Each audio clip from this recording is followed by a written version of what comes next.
statistique sur la moyenne. C'est quoi de l'inférence? De l'inférence, c'est estimer la moyenne à l'aide de la moyenne d'un échantillon. Alors, estimer la moyenne d'une population à l'aide de la moyenne d'un échantillon. Alors, par exemple, si on veut estimer la moyenne des revenus au Canada, bien, je pourrais prendre un échantillon de 1000 personnes, calculer la moyenne de cet échantillon-là. C'est sûr que ça ne me donne pas la moyenne de la population. Par contre, je vais être capable, avec un intervalle de confiance, qu'on va appeler tantôt, d'estimer à peu près à quoi va ressembler la moyenne de cette population-là. Alors, si on regarde dans le document, alors l'inférence, c'est quoi, si on veut lire? Alors, l'inférence, je vais le souligner. Alors, c'est l'opération intellectuelle par laquelle on passe d'une vérité à une autre vérité. Alors, inférer, tirer une conséquence d'un fait, d'un principe. Alors, ce qu'on va faire ici, c'est qu'on va partir de la moyenne de l'échantillon pour estimer la moyenne de la population. Parce qu'évidemment, trouver la moyenne d'une population, c'est pas simple. On a beaucoup de données. Si on veut étudier la moyenne des salaires au Canada, il faudrait étudier tous les Canadiens, alors des millions de personnes. C'est très, très difficile à faire. Par contre, prendre un échantillon de 1000 personnes, c'est quand même assez simple. Alors, c'est pour ça qu'on fait des sondages, pour pouvoir faire de telles choses. Alors, premièrement, on va définir des symboles. Bon, on les a déjà fait. Je vous les rappelle, je vous les mets en couleur. Alors, la moyenne, on avait 2 symboles. Le mu, quand on parlait de la population, et le x-bar, quand on parlait d'un échantillon. Même chose pour les quarts types. Le sigma pour la population et le S pour l'échantillon. Alors, ça, c'est des choses qu'on avait déjà fait. Alors, le premier type d'estimation qu'on va avoir, c'est l'estimation ponctuelle. Alors, l'estimation ponctuelle, ça va être de dire tout simplement que la moyenne mu est égale à x-bar. Très, très, très, très simple, mais celle qui ne sera pas souvent utilisée. Alors, on va dire mu est égal à x-bar. Alors, si par exemple, on étudie le salaire des Canadiens, si on prend 1000 Canadiens et que le salaire moyen est de 40 000 $, on va dire que le salaire moyen de tous les Canadiens, de la population, est de 40 000. Est-ce qu'il y a de très bonnes chances qu'on tombe pile dessus? Non. C'est ce qu'on appelle une probabilité zéro. Alors, on n'a quasiment aucune chance. Les probabilités que les deux soient égales sont quasiment nulles. Donc, c'est pas super utile comme estimation, mais c'en est une et on va pouvoir l'utiliser pour faire l'autre sorte d'estimation après. Alors, regardons l'exemple, vous allez voir, c'est très, très simple. Alors, nous désirons connaître le temps moyen par semaine que consacrent tous les étudiants du Collège des Négro à leurs études. Supposons que nous avons effectué un sondage auprès de 80 étudiants et que nous ayons obtenu comme moyenne pour cet échantillon 10,5. Alors ici, qu'est-ce qu'on a obtenu? On va prendre le temps d'écrire nos infos. Je vais prendre une autre couleur. C'est rose, je vais me gâter. Alors ici, ce qu'on a obtenu, c'est que la moyenne de notre échantillon, c'est 10,5 heures pour le nombre d'études. Et on a 80 étudiants, je vais le noter. Ça va pour ça? Alors, ici, si on veut estimer, le but ici dans tout le cours ici qu'on va faire ensemble, tout ce cours-là, le R14, c'est d'estimer mu. Alors, d'à peu près deviner mu. Alors, on va dire que mu est à peu près égal à x bar, qui est 10,5. That's it. Alors, notre estimation ponctuelle, c'est ça, 10,5 heures. Mais il y a très, très peu de chances que ça l'arrive. C'est une estimation qui est très facile à faire, mais qui est très peu probable. Donc, on va aller voir la deuxième type. Alors, le deuxième type, estimation par intervalle de confiance. Alors, on va regarder l'exemple qui est là, puis on va essayer de comprendre un petit peu ce qu'on veut dire. C'est l'exemple typique que vous pourriez avoir dans une revue, dans un journal. Alors, à partir d'un échantillon de taille 1001, nous avons établi que le salaire moyen de tous les Québécois adultes qui ont un emploi rémunéré est de 31 500, avec une marge d'erreur de 2 500, et ce, 19 fois sur 20. Alors, on va analyser qu'est-ce qu'on a ici. Alors, premièrement, qu'est-ce qu'on a comme terme? On a échantillon. Alors, évidemment, c'est un sondage. On a questionné 1001 personnes. Fait qu'on peut dire que notre N vaut 1001. Le salaire, c'est la variable. Le salaire moyen de 31 500.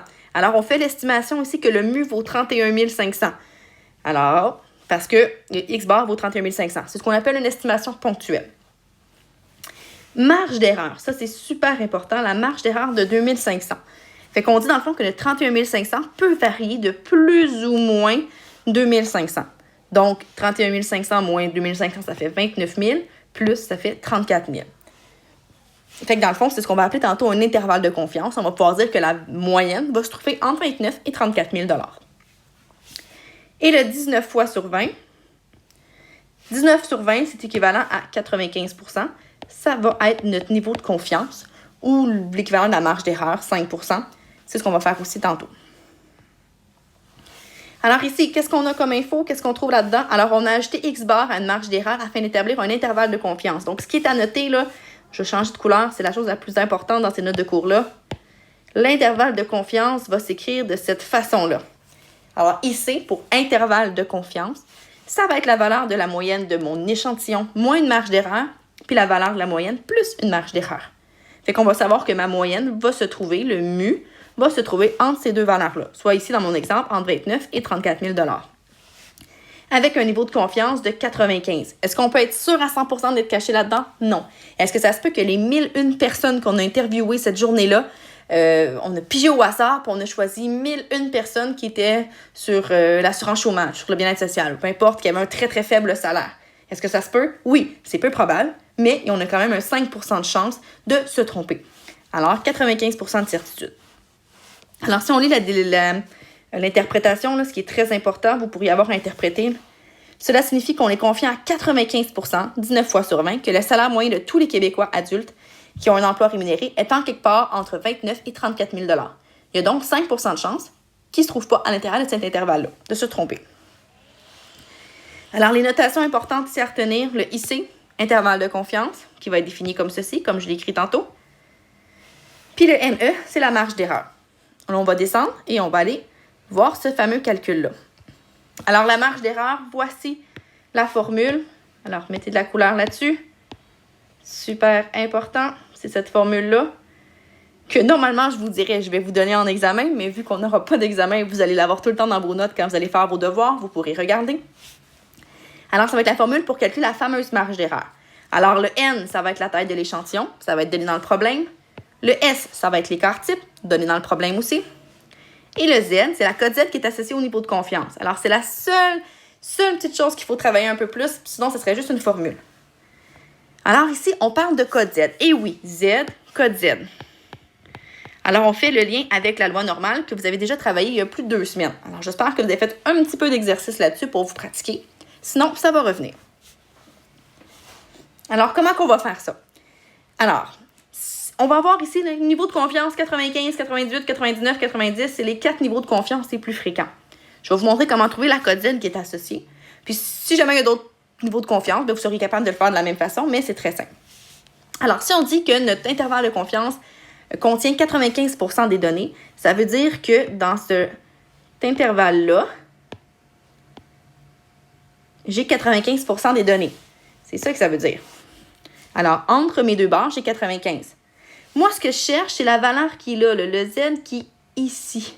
C'est ma valeur recherchée. Alors, c'est ce Z-là que je vais devoir utiliser dans ma formule de marge d'erreur. Alors, c'est très simple. On va se fier à la table de la loi normale. Alors, si j'ai 95% ici, ça veut dire que j'ai 47,5 là, entre les deux, parce que je vous rappelle que la loi normale est complètement symétrique. Si j'ai 47,5, ça veut dire que la petite partie qui est ici, j'ai 2,5%.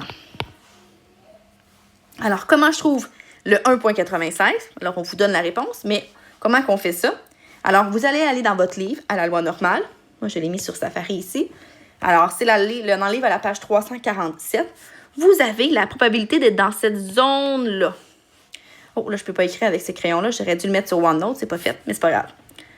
Alors, ici, ce que vous devez regarder, le Z, on veut qu'on trouve dans ce Z-là 2,5%. Donc, vous devez regarder dans le milieu des données la valeur de Z qui est la plus proche de 0,0250. Alors, vous devriez la trouver à 1,96. On a 0,0250. Est-ce que je peux mettre la couleur? Moi, je pense que oui. J'apprends en même temps que vous. Ah, je peux mettre de la couleur. Est-ce que vous voyez? Alors, on a 0,0250 qui est en fait 2,5% à 1,96. Alors, si je reviens dans mes notes de cours, la valeur qui est ici, c'est 1,96. Si on fait le même exercice pour les autres niveaux de confiance, si j'ai 98, c'est-à-dire un risque d'erreur de 2, 98 entre mes deux valeurs, donc 49 ici. Donc, si j'ai 49 là, j'ai 1% ici. Je retourne dans ma loi normale. Je cherche où est-ce que j'ai 0,01. 0, 0, le plus proche de cela. Et je me trouve à être ici. Alors, 2,33. Alors, je retourne dans mes notes. La code Z qui est associée, c'est 2,33. Alors, vous pouvez faire ça pour chacune des valeurs. On les descend à 99%. Alors, j'ai 99% entre deux valeurs, donc 49,5. Et si vous allez dans votre table de loi normale, je vais aller une dernière fois. Si on cherche, dans le fond, 0,005, je suis vraiment pas au bon endroit, mais je tombe pile entre 2,57 puis 2,58. Alors, si je tombe pile entre 2,57 puis 2,58, je vais prendre le milieu entre les deux. Normalement, on prend le plus proche, je vous le rappelle. Mais là, si on est pile entre les deux, on va prendre le milieu. Alors, je veux 2,575. Je retourne dans mes notes. Alors, la code Z que je cherche, c'est 2,575. Donc, il n'y a rien à apprendre par cœur ici. Là, avec vos tables de loi normale, vous êtes capable de le faire. Mais comme je vous le répète, vous aurez droit à vos notes dans vos exercices, donc il n'y a pas de problème. Et le dernier, 90%, c'est un risque d'erreur de 10. On veut avoir 90% à l'intérieur. Donc, 45 d'un côté, 5% de l'autre. Si vous allez voir, la code Z qui est associée à ça, c'est 1,645. Alors, ça vous donne vos 4 codes Z pour les 4 niveaux de confiance les plus populaires, mais il pourrait y en avoir d'autres. On va aller regarder l'exemple, vous allez voir, c'est assez simple. Le risque d'erreur est noté alpha. Ça, c'est le risque d'erreur. Puis le niveau de confiance, 1 moins alpha, c'est le 95%. Alors, regardons les questions. Alors, c'est un peu le même exemple que tantôt. Nous désirons connaître le temps moyen par semaine que consacrent tous les étudiants du Collège Généraux à leurs études. Supposons que nous ayons effectué un sondage auprès de 80 étudiants et que nous ayons obtenu comme moyenne et écart type 10,5 et 1,5. Alors là, je vais prendre le temps, avant de lire ma question, de tout écrire mes données. Alors, j'ai 80 étudiants, fait que mon N vaut 80. La moyenne de mon échantillon vaut 10,5. Et l'écart type de mon échantillon, que j'appelle S, vaut 1,5. Alors, première question. Estimer à l'aide d'une estimation ponctuelle le temps moyen par semaine que consacrent tous les étudiants du collège à leurs études. Fait que ce qu'on veut, c'est estimer mu. C'est ça l'objectif et ça va toujours être ça l'objectif dans une inférence. Alors, mu, on dit c'est à peu près égal à x bar parce qu'on vous demande d'estimer ponctuellement. Donc, il n'y a pas de calcul à faire ici. C'est 10,5 heures. Fait qu'on estime que le temps moyen d'études par tous les étudiants du collège Lionel Groulx, c'est 10,5 en moyenne. Est-ce que c'est pile ça? Est-ce qu'il y a des chances qu'on se trompe? On a juste étudié 80 personnes. 80 sur les 5600, c'est pas super représentatif. Mais l'estimation ponctuelle, c'est ça. Allons voir en B, on va avoir quelque chose de plus représentatif.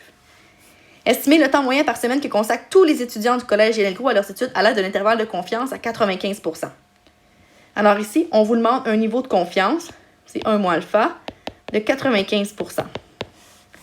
Alors, ce qu'on doit faire en premier, c'est calculer la marge d'erreur. La marge d'erreur, la formule, je vous la remontre encore, elle est ici, en jaune.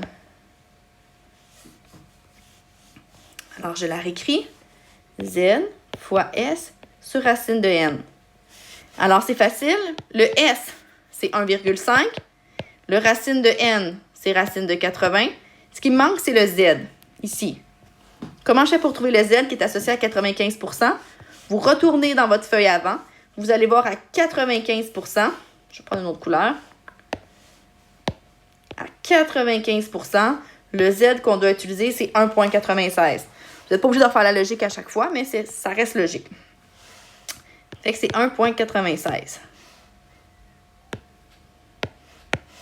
Alors, vous pitonnez ça. Je l'ai déjà pitonné. Et ça vous donne 0,33. Alors, ça, c'est la marge d'erreur. Maintenant, ce qui nous intéresse, c'est l'intervalle de confiance. L'intervalle de confiance qu'on appelle ici, c'est la valeur, c'est la moyenne, moins la marge d'erreur, puis la moyenne plus la marge d'erreur. Alors ici, ma moyenne était 10,5, moins la marge d'erreur qui est 0,33, puis 10,5 plus 0,33. Alors, ce qui me fait 10,17 heures et 10,83 heures. J'ai mis les heures parce que c'est mes unités. Là. Vous pourriez juste le faire dans la phrase, dans l'interprétation, il n'y a pas de problème. Alors, c'est mon intervalle de confiance. Alors, on pourrait dire, je suis sûre ou je suis certaine à 95% que le nombre d'heures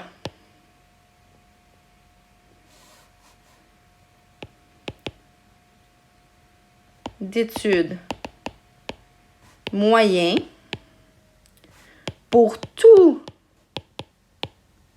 les étudiants de Lionel Groulx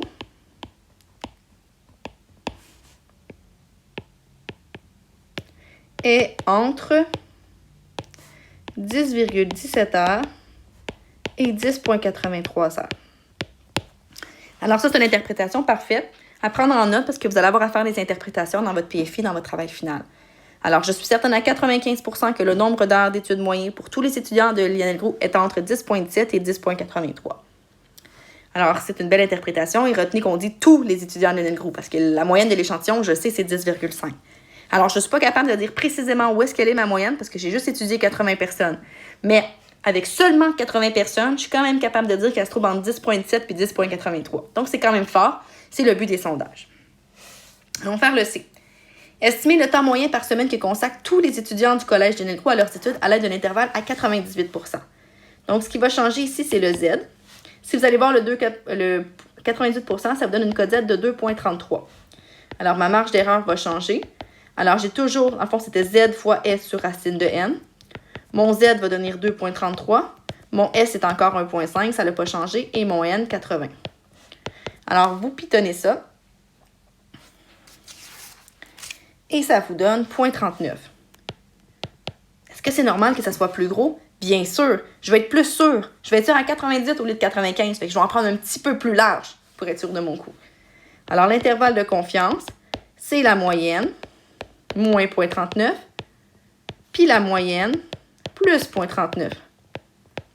Alors, ça me fait 10,11 heures, 10,89 heures. Alors, une belle interprétation pourrait dire qu'on est sûr à 95% que la moyenne d'heures d'études se trouve entre 10,11 et 10,89 heures. Ce serait une belle interprétation.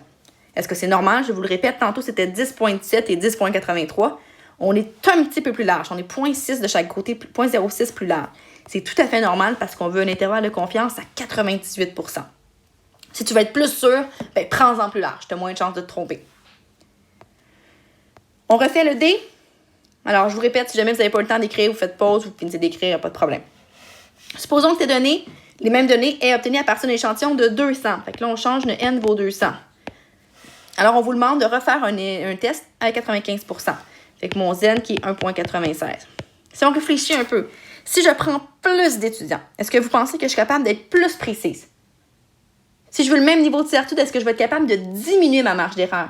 Sûrement, parce que j'ai plus d'étudiants, donc je devrais être plus sûre de mon coup. Fait qu'on devrait avoir une marge d'erreur plus petite. On va aller vérifier. Marge d'erreur, Z fois S sur racine de N. Alors, mon Z, 1,96, mon S, 1,5, mon racine, cette fois-ci, 200. Si vous pitonnez ça dans votre calculatrice, ça vous fait 0,21. Alors, si on compare avec notre exemple de tantôt, on avait 0,33. Alors, on est plus petit. Et c'est tout à fait normal parce qu'avec le même niveau de certitude, si je prends plus de monde, je vais être plus sûr de mon coup. Alors, ma marge d'erreur ici, 10,5 moins 0,21, ça fait 10,29 et 10,71. Alors, évidemment, ici, remarque. Alors, si on augmente le N, alors évidemment, on diminue la marge d'erreur. De la même façon, si on augmente notre niveau de confiance, ça veut dire on augmente notre Z, alors on va augmenter la marge d'erreur. Il nous reste une petite chose à voir dans cette matière-là, le calcul de la taille d'échantillon. Alors, comme je viens de vous dire, très logique, si je prends plus de personnes, je vais pouvoir être plus sûr de mon coup en prenant une marge d'erreur plus petite. Alors là, on pourrait s'intéresser, on pourrait dire dans un problème, dans un contexte, qu'on veut une marge d'erreur pas trop grande. J'aimerais ça avoir quelque chose de représentatif à montrer dans mon journal, dans mon article. Alors, j'aimerais ça avoir une marge d'erreur qui est maximale. Alors ici, on se demande combien de personnes je devrais étudier, combien de personnes je devrais interroger pour avoir cette marge d'erreur-là. Alors, la formule est la suivante. Alors, vous avez la formule de tantôt, la marge d'erreur, c'est la même que tantôt. Si on isole le petit n, on se retrouve avec cette formule-là, que vous n'avez pas besoin d'apprendre par cœur non plus, vous allez pouvoir avoir dans vos notes. Alors ça nous donne le nombre de personnes qu'on doit interroger pour avoir une marge d'erreur qui ne dépasse pas un certain nombre. Alors, regardez l'exemple. Nous désirons estimer le temps moyen par semaine que consacrent tous les étudiants avec un niveau de confiance de 95. Je vais tout de suite écrire Z égale 1,96 parce que c'est le niveau de confiance qui est associé à 95%.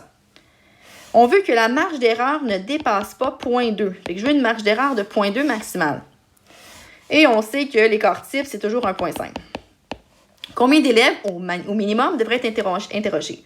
Alors, on utilise la formule Z fois S divisé par ME au carré. Alors, le Z, c'est 1,96. Le S, c'est 1,5. On multiplie, divisé par le 0,2 de la marge au carré. Mettez ça dans votre machine à calcul et ça vous donne 216,09. Évidemment, ça, c'est un nombre de personnes. Est-ce qu'on peut avoir 0,09 personnes? Non. Combien qu'on interroge de personnes? Là, ici, on ne peut pas juste dire je vais arrondir normalement parce que si j'arrondis à 216, ma marge d'erreur va péter, va être plus forte que le 0,2. Alors, je vais arrondir à 217. On va toujours arrondir vers le haut. Alors, en interrogeant 217 personnes, je vais être certaine de garder une marge d'erreur de 0,2 et de respecter ce qu'on me demande. Alors, grosso modo, là, ici, ce qu'on a vu, c'est fini déjà. Alors, grosso modo, on a deux formules, les deux formules qui sont ici, pour nous permettre de faire des calculs de marge d'erreur. Alors, c'est une matière qui est très intéressante, qui est très forte, qu'on va réutiliser dans notre PFI à la fin, parce que ça nous permet vraiment d'estimer des moyennes avec une moyenne d'échantillons. Alors, normalement, on n'a pas le goût d'avoir toute la population à étudier, donc c'est très, très intéressant d'aller chercher la moyenne d'un échantillon, puis d'en estimer la moyenne d'une population. Et ça, on l'utilise avec la loi normale. Alors, c'était mon vidéo. Je vous invite maintenant à faire les exercices qui sont attachés à ça dans votre livre que j'ai mis sur Moodle. Et vous aurez également, plus tard, un test à réaliser qui va compter sur cette matière-là. Si jamais vous avez des questions, vous m'écrivez et on va se trouver un